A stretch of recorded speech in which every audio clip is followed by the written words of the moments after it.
കൊല്ലത്ത് നിന്നും നമ്മളെ വേദനിപ്പിക്കുന്ന ഒരു വാർത്ത എത്തുന്നുണ്ട്. കുഞ്ഞിന് പാൽ നൽകിയില്ല എന്നാരോപിച്ച് 19-കാരിയായ അമ്മയെ ഭർത്തൃവീട്ടുകാർ ക്രൂരമായി മർദ്ദിച്ചു എന്നൊരു പരാതി വരുന്നു. കൊല്ലത്ത് നീണ്ടകര നീലേശ്വരം തോപ്പ് സ്വദേശിനി അലീനയ്ക്കാണ് ക്രൂരമർദ്ദനമേറ്റത്. പ്രസവം കഴിഞ്ഞ് 27-ാമത്തെ ദിവസം കാലും കൈയും കെട്ടിയിട്ട് മർദ്ദിച്ചു എന്നാണ് പരാതിയിൽ പറയുന്നത്. ഭർത്താവും സഹോദരനും ഭർത്തൃപിതാവും ഭർത്തൃമാതാവും ചേർന്നാണ് മർദ്ദിച്ചത്. പരാതി നൽകിയിട്ടും ചവറ പോലീസ് കേസെടുത്തില്ലെന്നാണ് യുവതിയുടെ പരാതി. നമുക്കിപ്പം ആ പെൺകുട്ടി തന്നെ നേരിട്ട് ചേരുന്നുണ്ട്. നമസ്കാരം അലീന, ഞാൻ പേര് പറയുകയാണ് കാരണം അത് താങ്കൾക്ക് അതിൽ ബുദ്ധിമുട്ടില്ല എന്ന് തോന്നുന്നു. ഇപ്പോൾ പ്രസവം കഴിഞ്ഞ് 27 ദിവസമാണോ ആയത്?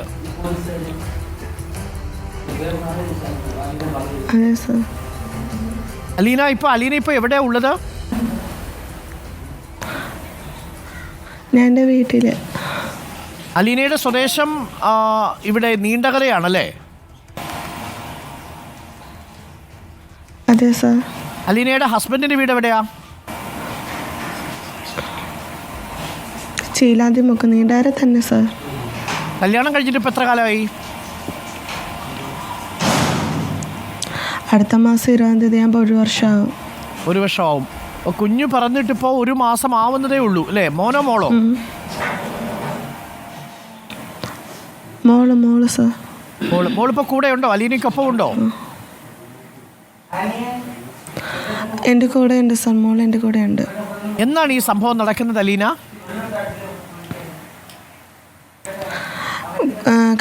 പ്രസവം കഴിഞ്ഞ് 27-ാമത്തെ ദിവസം സാർ. ഇതിപ്പോൾ എത്ര ദിവസമായി? പാല് കൊടുത്തില്ല എന്നും പറഞ്ഞു. ഇപ്പോൾ ഈ മർദ്ദനം കഴിഞ്ഞിട്ട് ഇപ്പോൾ എത്ര നാളായി? എത്ര ദിവസം മുമ്പാണ്? ഇപ്പോൾ ഒരാഴ്ചയായോ? 27 ദിവസത്തിനകം സാർ. ഇല്ല, ഈ മെനഞ്ഞാന്നായിരുന്നു സംഭവം നടന്നത്. അത് ശരി. 27 ദിവസത്തിനകം. അപ്പോൾ ഈ കുഞ്ഞ് വന്നതിന് ശേഷം വീട്ടുകാർക്ക് വലിയ സന്തോഷമൊന്നും ഉണ്ടായിരുന്നില്ലേ? അതോ താങ്കളുടെ സ്ഥിരമായിട്ട് ഇങ്ങനെയാണോ? സന്തോഷമൊക്കെ ഉണ്ടായിരുന്നു. അവർ ഹോസ്പിറ്റലിൽ വന്ന് നിന്നൊക്കെ ഉണ്ടായിരുന്നു എൻ്റെ കൂടെ ഹോസ്പിറ്റലിൽ ഭർത്താവിൻ്റെ അമ്മയൊക്കെ വന്നിട്ടുണ്ടായിരുന്നു. അങ്ങനെയാണെങ്കിൽ അവർ എൻ്റെ അമ്മയെ നോക്കി, അവരൊക്കെ രണ്ടുപേരും നോക്കി. പിന്നെ കുഞ്ഞ് NICയിലൊക്കെ ആയിരുന്നു, മാസം തികയാതെ പ്രസവിച്ച കുഞ്ഞിനെ.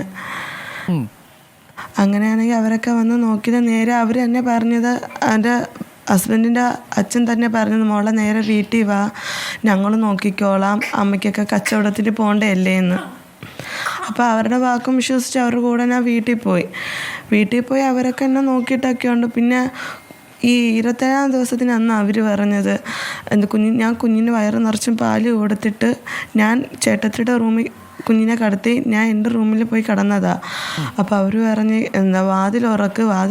ഞാൻ ചോദിച്ച കാര്യം എന്താണെന്ന് വെച്ചപ്പോൾ അവർ പറഞ്ഞ് ഇപ്പോൾ കുഞ്ഞിന് പാല് കൊടുക്കാനെന്ന്. ഞാൻ പറഞ്ഞു പാല് കൊടുത്തിട്ട് 2 മണിക്കൂർ കൂടി ആയില്ലല്ലോ. എന്നോട് ഡോക്ടർ പറഞ്ഞേക്കും കുഞ്ഞിന് 2 മണിക്കൂർ കഴിയുമ്പോഴേ പാല് കൊടുക്കാവൂ എന്നാ. കാരണം കുഞ്ഞിൻ്റെ ഹാർട്ടിന് ചെറിയൊരു ഹോളുണ്ട്. അപ്പോൾ അവർക്ക് കൂടുതലും സ്ട്രെയിൻ ചെയ്തുകൂടാ. അങ്ങനെ ഞാൻ വാതിൽ തുറന്ന് ഞാൻ ചോദിച്ച കാര്യം എന്താണെന്ന് വെച്ചപ്പോൾ കുഞ്ഞിന് പാല് കൊടുക്കാൻ. അങ്ങനെ ഞാൻ കൊടുത്തിട്ട് 2 മണിക്കൂറും കൂടെ ഇല്ല. അപ്പം ഞാൻ കുഞ്ഞിനെ വാങ്ങാൻ നേരത്തെ ഹസ്ബൻഡിന് മാറുമെന്ന് പറഞ്ഞ് ജസ്റ്റ് ഒന്ന് മാറ്റിയതേ ഉള്ളൂ. അപ്പോൾ അയാൾ എൻ്റെ കൊങ്ങയ്ക്ക് കയറി പിടിച്ച് എന്നെ താഴെ കൊണ്ട് കിടത്തി കട്ടിലെ കൊങ്ങയ്ക്ക് കയറിയൊക്കെ പിടിച്ച് എൻ്റെ ഭർത്താവും അവൻ്റെ ചേട്ടനും അച്ഛനും എല്ലാവരും കൂടി വന്ന് എന്നെ നല്ലതുപോലെ മർദ്ദിച്ച് ചെയ്തത്. ഈ ഹസ്ബൻഡുമായിട്ട് ഇത് പ്രണയവിവാഹമായിരുന്നോ അതോ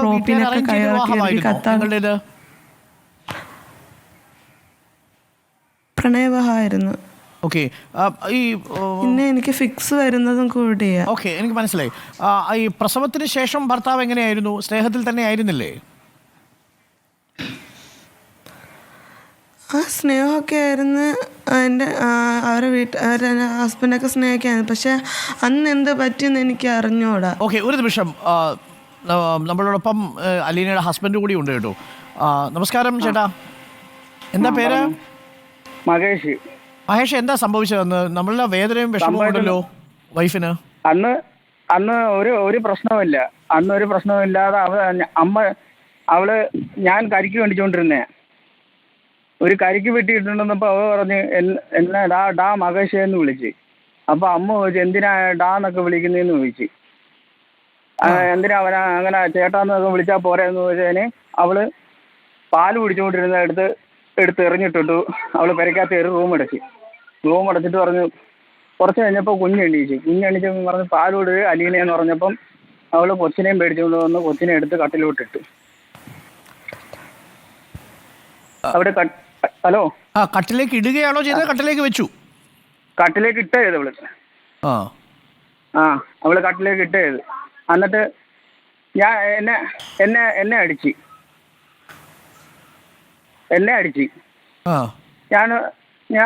ഞാൻ ഒരെണ്ണം കൊടുത്ത്. അത് കഴിഞ്ഞ് ഞാൻ കട്ടിലേക്ക് പിടിച്ച് തേച്ചപ്പം അവളെൻ്റെ കൈ കടിച്ചപ്പോഴാണ് അമ്മ ഓടി വന്നത്.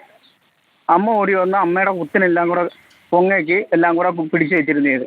മഹേഷ്, ഇത് എന്താന്ന് വെച്ചാലേ പ്രസവശേഷം ഈ സാധാരണ എല്ലാ സ്ത്രീകൾക്കും ഈ ഒരു പോസ്റ്റ്മോർട്ടം എന്ന് പറയുന്നൊരു ഉണ്ടാവാൻ സാധ്യതയുണ്ട് എന്നാണ്. ഞാൻ പോലും അത് തിരിച്ചറിഞ്ഞിട്ടില്ല. അത് പോസ്റ്റ്മോർട്ടം ഡിപ്രഷൻ എന്ന് പറയും. അത് പലപ്പോഴും നമ്മൾ ആണുങ്ങൾക്ക് അത് തിരിച്ചറിയണമെന്നില്ല. കാരണം അവർ വ്യത്യസ്ത മാനസികാവസ്ഥയിലൂടെയൊക്കെ ആയിരിക്കുമല്ലോ കടന്നു പോവുക. അത് തന്നെ കേട്ടാ, ദുരിതങ്ങൾ ഒരുപാട് ഞാൻ അനുഭവിച്ചതാ. അല്ല, എനിക്ക് മനസ്സിലായി. നിങ്ങൾ പ്രണയിച്ച് വിവാഹം കഴിച്ചവരല്ലേ അലീനെ? എനിക്ക് പ്രണയിച്ച് ഞാൻ അലീനോട് ഇപ്പം മഹേഷിന് പ്രത്യേകിച്ച് വിരോധമൊന്നുമില്ലല്ലോ ഈ ഒരു വിഷയത്തിൽ? എനിക്കൊരു വിരോധമില്ല. ഞാൻ ഒരു പ്രശ്നവും ഇതുവരെ വീട്ടിലിട്ട് ഉണ്ടാക്കിയിട്ടില്ല. ഒരു നിമിഷം മഹേഷേ. അലീന മർദ്ദനം അതൊരു കുറ്റകൃത്യമാണ്. അതിപ്പോൾ നമ്മൾ പറഞ്ഞാലും ഇല്ലെങ്കിലും പോലീസ് കേസെടുക്കും. അത് മർദ്ദിച്ചാലും ഇല്ലെങ്കിൽ പിന്നെ പരാതി ഇല്ലെന്ന് പറയുകയെ നിവൃത്തിയുള്ളൂ. പക്ഷേ പരാതി ഇല്ലെന്ന് പറയാനല്ല ഞാൻ ഈ പറയുന്നത്, അത് അലീനയുടെ ഇഷ്ടമാണ്. പക്ഷെ അലീന ഇപ്പം ഹസ്ബൻഡ് പറഞ്ഞ കേട്ടല്ലോ, ഞാൻ അതിനെ കൂടുതൽ വിശദീകരിക്കാൻ ഞാൻ ആഗ്രഹിക്കുന്നില്ല. കാരണം അത് ആ അവസ്ഥയിലൂടെ കടന്നു പോകുന്ന ഏതൊരാൾക്കും ഉണ്ടാവാൻ സാധ്യതയുള്ള സാഹചര്യങ്ങളാണ്. അപ്പം ഭർത്താവിനും അങ്ങനെ ഒരു മനോവിഷമം ഉണ്ടായിട്ടുണ്ട്. അദ്ദേഹം ആ കാര്യം തുറന്ന് സമ്മതിക്കുന്നുമുണ്ട്. പ്രത്യേകിച്ച് താങ്കളോട് വിരോധമില്ല എന്നാണ് അദ്ദേഹം പറയുന്നത്, അല്ലേ മഹേഷ്? തിരിച്ചലീന വന്നാൽ സ്വീകരിക്കാൻ തയ്യാറല്ലേ? സ്വീകരിക്കാൻ, പക്ഷെ പറയുന്നത് കേട്ട് ഞാൻ പറയുന്നത് ഇതുവരെ ദേഷ്യം കാര്യങ്ങളും ഒന്നും ഉണ്ടാക്കരുത്. അതേ മാത്രമേ ഞാൻ ചിന്തിക്കുന്നുള്ളൂ. ഇതുവരെ ഞാനിവിടെ വഴക്ക് കിടന്നു. ഓക്കെ അലീന, ആര് കൊല്ലത്തില്ല? ഞാൻ ഇന്നേവരെ ആരും കൊന്നിട്ടില്ല. ഇവിടെ തിരക്കോ ഞാൻ എങ്ങനെയാ ജീവിക്കുന്നതെന്ന് മഹേഷ്, അത് നിങ്ങൾ തമ്മിലുള്ള സ്വകാര്യ വിഷയമായതുകൊണ്ട് ഞങ്ങൾ അതിനകത്ത് ഇനി അധികം ഇടപെടുന്നില്ല. അത് മഹേഷ് നിങ്ങൾ അലീനയുമായിട്ട് സംസാരിക്കുക. ഇതൊരു ചെറിയ തെറ്റിദ്ധാരണയാണ്. ഞാൻ മനസ്സിലാക്കുന്നത് അലീന മഹേഷ് ഇതിനു മുമ്പ് മർദ്ദിച്ചിട്ടൊന്നും ഇല്ലല്ലോ, അല്ലേ? ഇത് ആദ്യമായിട്ട് സംഭവിച്ചതല്ലേ? ഒരു നിമിഷം മഹേഷ്. അലീന മഹേഷ് ആദ്യമായിട്ടുള്ള സംഭവം, ആദ്യമായിട്ട്. പക്ഷെ ഭർത്താവിനെ അടിക്കാം, ഭർത്താവിന്റെ വീട്ടുകാർക്ക് എന്താ അടിക്കാം? ഇത് ഭർത്താവിനെ അടിക്കാനുള്ള അവകാശമൊന്നുമില്ല. അയ്യോ അലീന, അങ്ങനെ തെറ്റിദ്ധരിക്കുക. ഭർത്താവിനെ അടിക്കാം,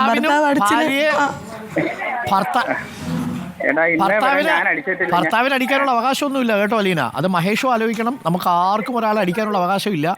ഒരു കാരണവശാലും അടിക്കരുത്, അങ്ങോട്ടും ഇങ്ങോട്ടും അടിക്കരുത്. പിന്നെ സ്നേഹത്തിന്റെ പുറത്തൊക്കെ ഒരു തലോടി പോലെയൊക്കെ അത് വേറെ. പക്ഷേ ഇത് അതല്ലല്ലോ. അത് സംഭവിച്ചത് എന്താണെന്ന് എനിക്ക് മനസ്സിലായി. നമുക്ക് കണ്ടുകൊണ്ടിരിക്കുന്നവർക്കെല്ലാം മനസ്സിലാവും. മഹേഷിന്റെ കുടുംബത്തിന് അലീനയുമായി ഒരു ബുദ്ധിമുട്ടില്ല. അലീന, ഈ സ്ത്രീധന വിഷയമൊന്നും ഇല്ലല്ലോ അതിനകത്ത്? അങ്ങനെ പരാതിയൊന്നുമില്ലല്ലോ? അങ്ങനെ ഒരു സ്ത്രീധന വിഷയമില്ല. ഞാൻ അമ്മ പറഞ്ഞായിരുന്നു അവളെ വീട്ടിൽ നിന്ന് എന്തോ കൊണ്ടുവന്നു. അലീന, വ്യക്തമായിട്ട് കേട്ടത് അത് നമുക്കത് പരാതിയായിട്ട് വരുന്ന ഘട്ടത്തിൽ നിങ്ങളത് പറഞ്ഞു തീർക്കുക. നമ്മൾ ഇനി TV ചാനലിലൂടെ അത് പുറത്തേക്ക് അറിയിക്കേണ്ടതില്ല. അപ്പോൾ എന്തായാലും നിങ്ങളൊന്ന് വിളിച്ച് തീർക്കൂ. നിങ്ങൾ കുറേ കാലം പ്രണയിച്ചതല്ലേ അലീന? എത്ര കാലം പ്രണയിച്ചു? 2-3 വർഷം പ്രണയിച്ചോ? ഇപ്പൊ ഒരു വർഷമാകാൻ പോകുന്നു. ഒരു വർഷത്തോളം. മഹേഷ് എന്താ ചെയ്യുന്നത്? മഹേഷ് എന്ത് ജോലിയാണ് ചെയ്യുന്നത്?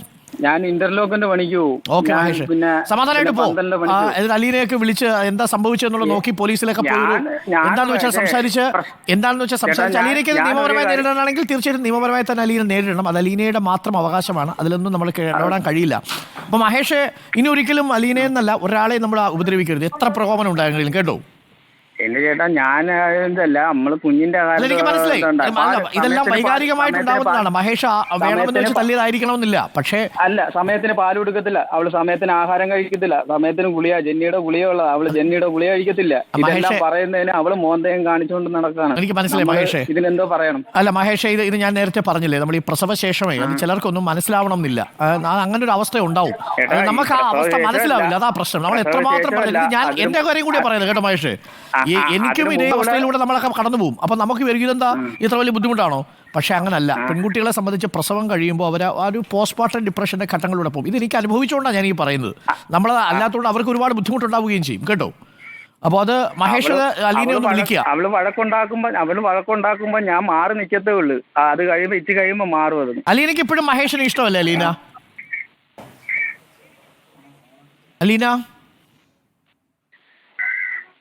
അലീന കേൾക്കാമോ? അലീനയ്ക്ക് ഇപ്പോഴും മഹേഷിന് ഇഷ്ടം തന്നെയല്ലേ? ആ കേൾക്കാം സാർ, പറയൂ. അലീനയ്ക്ക് ഇപ്പോഴും മഹേഷിനെ ഇഷ്ടം തന്നെയല്ലേ അലീന? എനിക്കിഷ്ടമൊക്കെ, പക്ഷേ എന്നെ ഇത്രയും ചെയ്തിട്ടും മനസ്സിലായി. മനസ്സിലായി. നമുക്ക് തൽക്കാലം അവിടെ നിർത്താം. അതിനുശേഷം ഇഷ്ടമൊക്കെ തന്നെ, പക്ഷെ ഇത്രയും എന്നെ ചെയ്ത അയാള് വീട്ടുകാരും ഒരു കാരണവശാലും ചെയ്യാൻ പാടില്ല. അത് മഹേഷിന്റെ വീട്ടുകാരെ പറഞ്ഞ് ബോധ്യപ്പെടുത്തേണ്ടതുണ്ട്. അത് തീർച്ചയായും അത് പരാതി കൊടുത്ത ആ വീഡിയോ തന്നെ നോക്കണം സാർ. എനിക്ക് മനസ്സിലായി. പിന്നെ ഇതെല്ലാം ഇന്നലെ ഞാൻ ആശുപത്രിയിലായിരുന്നു. ഒരു കുഞ്ഞു കാര്യമാണ്, പക്ഷേ എങ്കിലും അത് ചെയ്യാൻ പാടില്ല. Thank you Aleena. ഞാനത് നമ്മൾ അധികം നീട്ടുന്നില്ല, കാരണം അത് നിങ്ങൾ രണ്ടുപേരും തമ്മിലുള്ള ബന്ധത്തെ അത് മോശമാക്കണ്ട. കാര്യം എന്തൊക്കെ പറഞ്ഞാലും നിയമപരമായി നേരിടുക. മഹേഷിന്റെ ഗുരുതര ആരോപണങ്ങൾ താങ്കൾക്ക് ഇല്ലാത്തതുകൊണ്ടും ഇപ്പോൾ മഹേഷിന് ഇഷ്ടമായതുകൊണ്ടും എനിക്ക് പരിക്കുണ്ട്. എനിക്ക് തലയ്ക്ക് അടിയിട്ടിട്ടുണ്ട്, പൈപ്പിന്. എന്റെ കൈ കടിച്ചിട്ടുണ്ട്. എന്റെ കൈ മൊത്തം അലർജി ആയതാ ഇപ്പം, ഈ കൈ മൊത്തം. മനസ്സിലായി. അത് നമുക്ക് പരിഹരിക്കണം. അത് നിങ്ങൾ ഒരു ഫോൺ വിളിയിൽ തീർക്കാവുന്ന പ്രശ്നമേ ഉള്ളൂ. പറഞ്ഞുകൊണ്ടിരുന്ന ഇതിങ്ങനെ കൂടും. പിന്നെ ഒരു കാര്യം ഞാൻ പറയാം, മഹേഷിന്റെ അടുത്ത് അലീന എടുത്തും. അപ്പൊ ഇതൊക്കെ അടിച്ചതോ? അതെ, അപ്പൊ എന്നെ അടിച്ചതൊന്നും ശരിയാണ് അലീന. തിരിച്ചടിച്ചിട്ടുണ്ടെങ്കിൽ അതും കുഴപ്പമാണ്. പക്ഷേ എങ്കിലും അലീനയുടെ ഭാഗത്താണ് ഞാൻ നിൽക്കുക. കാരണം എന്താന്ന് വെച്ചാലേ, അത് എനിക്കൊന്ന് മഹേഷ് നമ്മളെല്ലാവരും നിൽക്കേണ്ടത് ഈ ഘട്ടത്തിൽ ആ കുട്ടിക്കൊപ്പം നിൽക്കണം. ആ കുട്ടിക്ക് വേറെ നിങ്ങളോട് കള്ളമൊന്നും പറഞ്ഞിട്ടില്ല കേട്ടോ. ഒന്ന് അടിച്ചു, അതിൽ അങ്ങോട്ടും ഇങ്ങോട്ടും വേദനിച്ചു, അതിപ്പോൾ ഒരു പരാതിയായിട്ട് പോയിട്ടുണ്ട്. ആ പരാതി പിൻവലിക്കുക. ഞങ്ങൾ അറിഞ്ഞപ്പോൾ ഒന്ന് ഇടപെട്ടു എന്ന് മാത്രമേ ഉള്ളൂ. ശരിക്കും നമ്മൾ ഇടപെടേണ്ട ഒരു ഔദ്യോഗിക വിഷയം പോലുമല്ല. എങ്കിലും സ്നേഹത്തോടൊക്കെ ജീവിക്കാം നമുക്ക് അലീന. കാരണം എന്താണെന്നറിയോ, ഇതൊക്കെ അങ്ങ് മാറും. നാളെ ഒരു മാസം കഴിഞ്ഞ് നോക്കുമ്പോഴേ നമ്മൾ വളരെ സന്തോഷത്തോടെ ഇരിക്കും. ഒരു മാസം കഴിഞ്ഞ് നമ്മളൊക്കെ അതുവഴി വരുമ്പോൾ നമുക്ക് കാണണം. സന്തോഷത്തോടുകൂടി ഇരിക്കൂ. കുറച്ചല്ലേ ഉള്ളൂ ജീവിതം. അപ്പം മഹേഷ് ഈ പ്രശ്നങ്ങൾക്കൊന്നും ഇനി പോവാതെ മറ്റാരെയും ആ വിഷയത്തിൽ ഇടപെടുത്തരുത്. മഹേഷും അലീനയും കുഞ്ഞും മാത്രം. മഹേഷും കുഞ്ഞും അലീനയും മാത്രമാണ്. അപ്പം മഹേഷ് അലീന എടുത്ത് വിളിക്കുക, അലീന മഹേഷിന്റെ അടുത്ത് സംസാരിക്കുക. വേറെ ആരെയും ആ വിഷയത്തിൽ ഇടപെടുത്തരുത് കേട്ടോ. ആരെങ്കിലും ഇടപെട്ടാലുണ്ടല്ലോ അത് കുളമാവും, ഉറപ്പാ. അറിയാം. നിങ്ങൾ പ്രണയത്തിന്റെ സമയത്ത് വേറെ ആരെയും ഇടപെടുത്തിയില്ലല്ലോ. പ്രണയിച്ചുകൊണ്ടിരിക്കുന്ന സമയത്ത് മഹേഷ് അലീനയുടെ അടുത്താണോ ആദ്യം പറഞ്ഞത്, അതോ അലീന മഹേഷിന്റെ അടുത്താണോ പറഞ്ഞത്? ഞാൻ അങ്ങോട്ടാ പറഞ്ഞത്. എന്നിട്ട് ഞാൻ പറഞ്ഞത് 23 വയസ്സ് കഴിഞ്ഞിട്ട് കല്യാണം നടത്താമെന്ന് ഞാൻ പറഞ്ഞതാ. അന്നേരം സമ്മതിക്കത്തില്ല. അന്നേരം വീട്ടിൽ വന്നിട്ട് പറഞ്ഞു, ഞാൻ ഇനി പോയാൽ ഞാൻ ചാവൂന്ന് പറഞ്ഞു. മഹേഷ്, നിങ്ങളുടെ രണ്ടുപേരുടെ സത്യസന്ധത എനിക്ക് ഇഷ്ടപ്പെട്ടു. നിങ്ങൾ അത്രയും ഇഷ്ടപ്പെട്ട് സ്നേഹിച്ചവരല്ലേ. നിങ്ങൾ രണ്ടുപേരും കൂടി തീരുമാനിക്കൂ കേട്ടോ, എന്നിട്ട് അതൊരു സെറ്റിലാക്കും. ഓക്കെ അലീന. അപ്പോൾ അലീന വേറെ വിഷമമൊന്നും വിചാരിക്കണ്ട. അങ്ങനെയൊക്കെ സംഭവിച്ചു പോയി. അലീനയുടെ അവസ്ഥ എന്താണെന്ന് മഹേഷിന് ബോധ്യമാവും. അത് ബോധ്യമാവാത്തതിൻ്റെ പ്രതികരണങ്ങളായിരുന്നു കേട്ടോ. വീട്ടുകാരൊരു കാരണവശാലും ഇടപെടരുത്. അത് മഹേഷിൻ്റെ വീട്ടുകാരാണെങ്കിലും അലീനയുടെ വീട്ടുകാരാണെങ്കിലും അവരവരുടെ കാര്യം നോക്കിക്കോളും. ഇന്റർലോക്ക് ചെയ്ത് അദ്ദേഹത്തിന് അധ്വാനിക്കാനുള്ള ശേഷിയുണ്ട്. മഹേഷിനെ പൊന്നുപോലെ സ്നേഹിക്കുന്നുണ്ട് അലീന. ഒരു കുഞ്ഞിൻ്റെ പേരെന്താ മഹേഷേ? മോനിഷ. അലീന, മോനിഷ ഇപ്പൊ ഹാപ്പി അല്ലേ? അലീന എന്റെ കൂടെ ഉണ്ട്. അവള് കൂടെ അല്ലേ? പറയൂ സാർ. അലീനയുടെ കൂടെ ഹാപ്പി അവളാ. അപ്പൊ ഹാപ്പി ആയിട്ടിരിക്കുക കേട്ടോ. അപ്പൊ thank you Mahesh. Thank you Aleena. പെട്ടെന്ന് പ്രശ്നങ്ങളൊക്കെ പറഞ്ഞു തീർക്കും. കൂടുതൽ നേരം നിന്ന് ഇതിങ്ങനെ പറഞ്ഞു ബഹളമാക്കണ്ട കേട്ടോ. അപ്പോൾ പോലീസിന് ഇത് പരാതി കൊടുക്കണോ എന്നുള്ള കാര്യത്തിൽ നമ്മൾ ഇടപെടുന്നില്ല. അത് നിങ്ങൾ തീരുമാനിക്കും. രണ്ടുപേരും കൂടി ചേർന്ന് സംസാരിച്ച് തീരുമാനിക്കും. Thank you Aleena Mahesh ചേർന്നതിന്.